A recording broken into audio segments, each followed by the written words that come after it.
Vous écoutez Europe 1, il est 9h30. C'est l'heure du journal des médias avec Sandra Freeman. Bonjour Sandra. Bonjour Thomas Joubert, bonjour à tous. À la une ce matin, Daphné Burki va-t-elle quitter le grand journal de Canal+? Les rumeurs l'évoquent, la chaîne dément.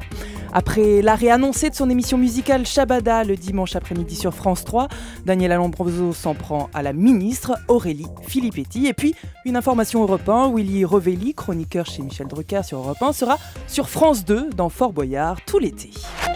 Allez, on commence avec ces rumeurs qui circulaient sur le fait que Daphné Burki allait quitter le grand journal de Canal+. Les rumeurs canoises susurraient qu'elle aurait pu remplacer Alessandra Sublet sur France 5 à la tête de C'est à vous. Mais Canal est formel, la réponse est non. L'information émane d'un tweet officiel du grand journal. Alors comme ça, Daphné Burki quitterait l'émission à la rentrée? Eh bien, on peut vous dire que non. Hashtag c'est dit. C'est donc sans ambiguïté. C'est dit. Plus d'ambiguïté non plus par rapport à Stéphane Bern. Son nom circulait aussi pour reprendre C'est à vous, mais là aussi la réponse est non. Il était l'invité de Thomas Hugues dans Média Le Mag hier sur France 5. Est-ce que je pourrais, Oui. je crois, quand elle m'a proposé de faire son émission, je crois que ça a assez bien marché. Oui. Je ne le souhaite pas. Je souhaite continuer ce que je fais, c'est-à-dire, on m'a fait quelques propositions, j'écoute toujours les propositions, mais j'ai qu'une envie, j'ai creusé un sillon depuis 4 ans, qui est comment ça va bien l'après-midi, en dehors du secret d'histoire, du village préféré, de la maison préférée, du jardin préféré. J'ai creusé mon sillon à l'après-midi. Je ne veux rien de nouveau, franchement. Il ne veut rien de nouveau, Stéphane Bern préfère donc rester à sa place. En ces temps d'intenses jeux de chaises musicales, il ne serait donc pas disposé à remplacer Alessandra Sublet, qui incarnera donc cette tranche de fin d'après-midi sur France 5. Le suspense demeure. Et puis France 5 qui va également lancer un magazine à la mi-journée à la rentrée, et on sait désormais qui sont les animateurs en lice. Alors il faut rappeler qu'il y avait 58 maisons de production qui avaient répondu à l'appel d'offres de France 5 pour un nouveau magazine de la rentrée à la mi-journée.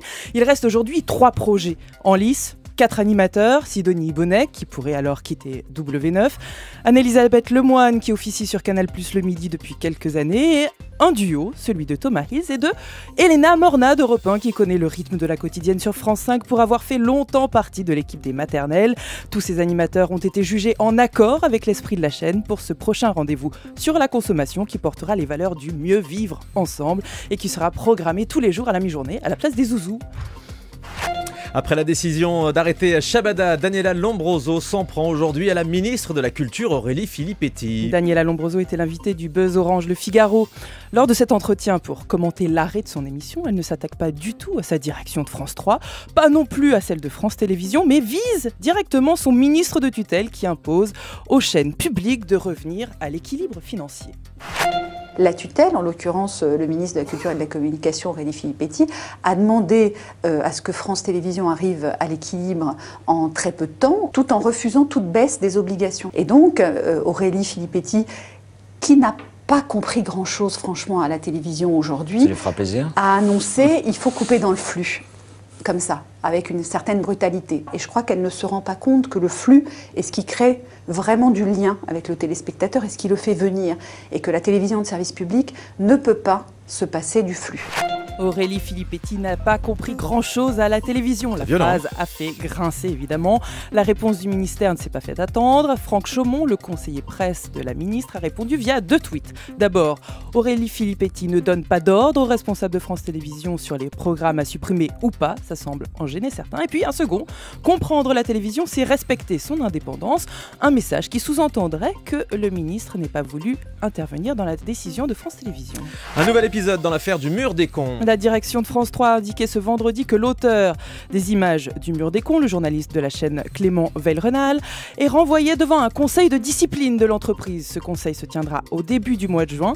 Ces images, des photos de divers hommes politiques et personnages publics réunis sur un même mur, avaient été filmées dans les locaux du syndicat de la magistrature et ont déjà fait grand bruit lorsqu'elles ont été diffusées par le site d'information atlantico.fr. Ce qui est reproché aux journalistes de France 3, c'est d'avoir menti sur l'origine de ces images qu'il avait filmées, avant d'avouer que c'était lui qui les avait captées et transmises à une autre rédaction que la sienne. Ce conseil, qui sera composé de représentants des salariés, des délégués du personnel et des représentants de la direction, sera consultatif avant l'éventuelle éventuelles sanctions que pourra prendre la direction.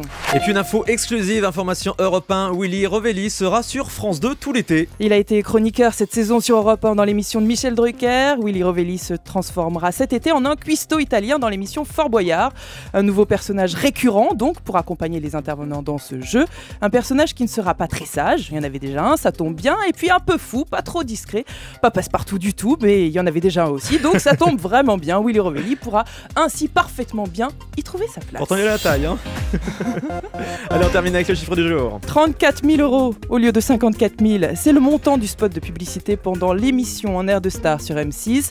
Mardi dernier, M6 lançait son nouveau divertissement en prime time et misait beaucoup sur ce format espagnol à succès.